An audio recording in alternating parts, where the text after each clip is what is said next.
so much for tuning into this video. In this video today, I'm going to be sharing my experience with having a high-risk pregnancy.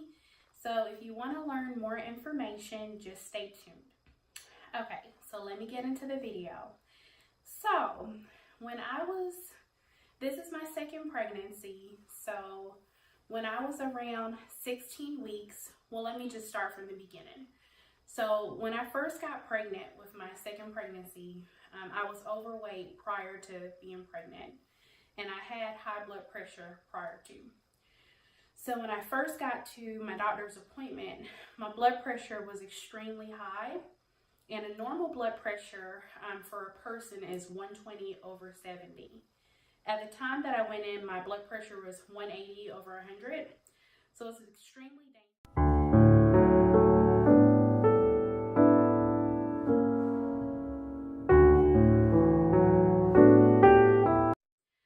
Extremely dangerous.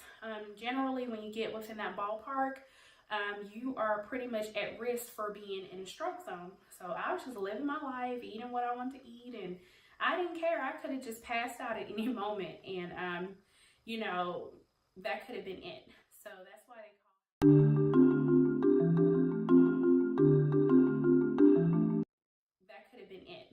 that's why they call high blood pressure like the silent killer.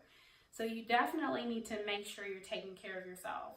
But besides the point, whenever I went to my first OB appointment, my doctor at that time pretty much set out a clear plan for me. So he said, you know, we're going to go ahead and start you on some blood pressure medication because we need to get you leveled out to make sure that we're doing everything to protect you and your baby.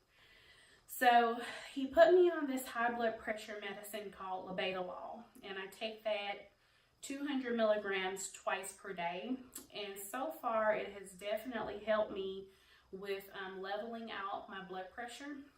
Now, some of the side effects from the labetalol is it made me a little dizzy. It also made me just kind of have a headache sometimes, and it just kind of, I guess because it's working and bring your pressure down, it just kind of can take a lot out of you. So, but I had to do what I had to do to make sure I can protect my baby and make my baby get here safely. So whenever I went to the doctor's appointment, he told me, you know, once you get to around 24 weeks, we're going to start seeing you weekly because I need to make sure that I'm monitoring your blood pressure to make sure that I'm protecting you. So it didn't matter, you know, if you're overweight, if you're within normal range, if you are suffering with hypertension, high blood pressure, definitely take this seriously because a lot of what can cause it is the foods that we eat, like salt and sugar intake that we take in daily.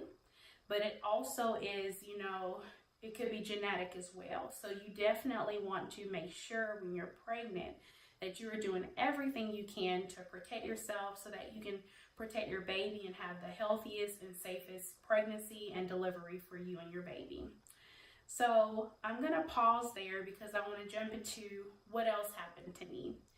So whenever I got turned 16 weeks pregnant, my doctor told me at that time he wanted to do an early glucose test on me, which generally would let them know if I have elevated blood sugars, which can determine if I have gestational diabetes. So what they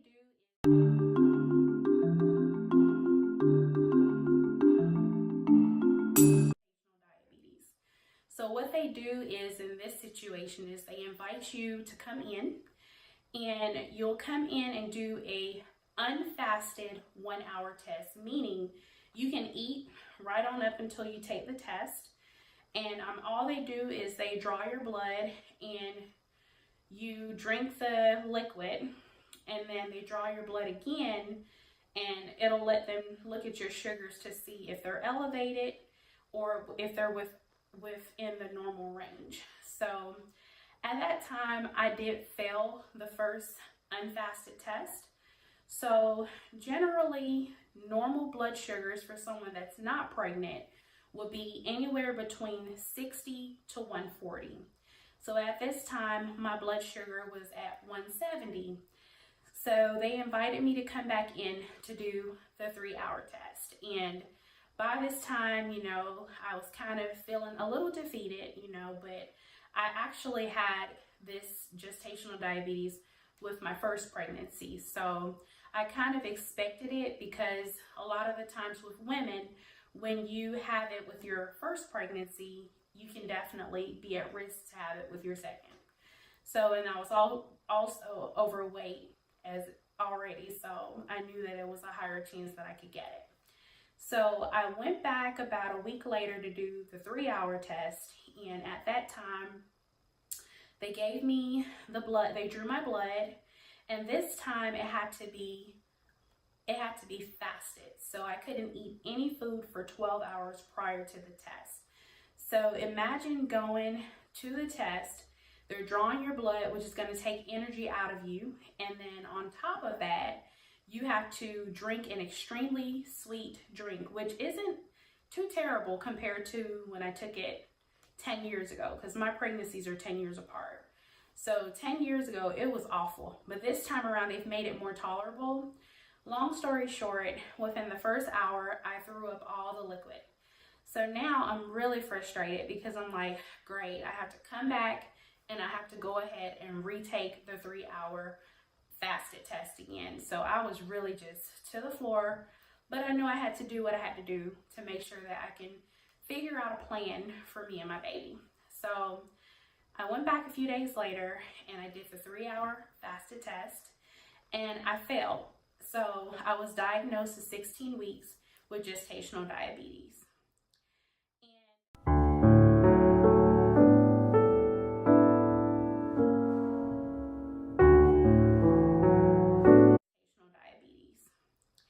And it was very scary, because I was in a situation where I have high blood pressure or hypertension, and I also now have to face gestational diabetes. So it was very scary for me, because when you're bringing new life into the world and you're pregnant, you're already emotional because of your hormones and things like that.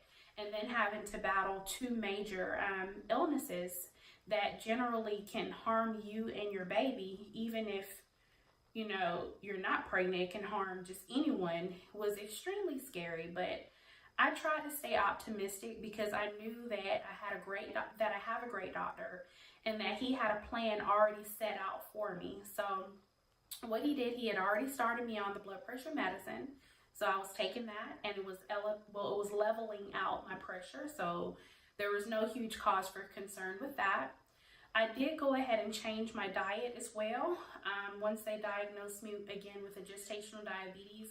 And really, knowledge is power, because when you educate yourself, whether it's reading a forum on Google on different foods and stuff to eat, or talking to a nutritionist through your doctor's office or one of the nurses, and they can provide you a lot of insight on what it is that you can do just to be healthier for you and your baby, it does kind of give you a sense of hope.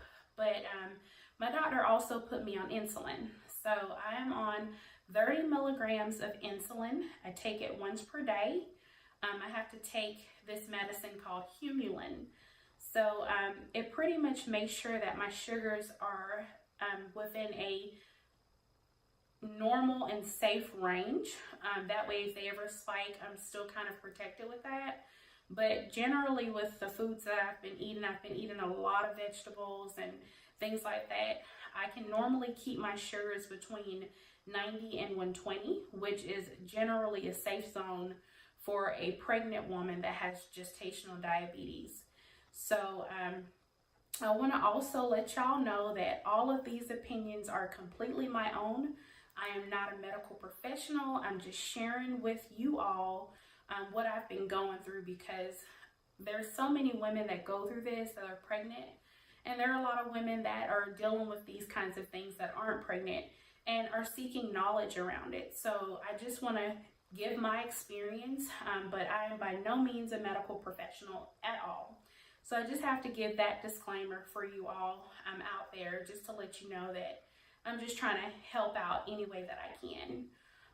But anyhow, in saying all of that, I now, since 24 weeks, I do weekly appointments at my doctor's office. So I do weekly ultrasounds. They check my blood pressure, and I make sure that I'm hydrated with a lot of fluids. So I mainly just drink primarily water. That's the only thing that I'm drinking throughout the day. And I have a previous video that you can check out on my symptoms and things that I'm doing to relieve myself. That way, if you want to know more information around what I'm currently doing for relief, that can give you more information on that.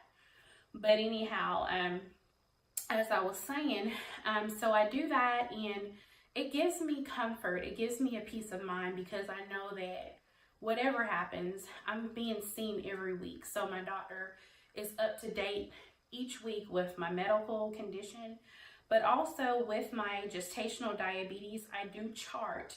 So every day I write down my fasted sugars, my after lunch sugars, and my after dinner sugars. So if I go ahead and get up in the morning, I'll prick my finger with the kit that they give me, and I'll write that down as my fasted. That's what my blood sugars are before I've eaten anything.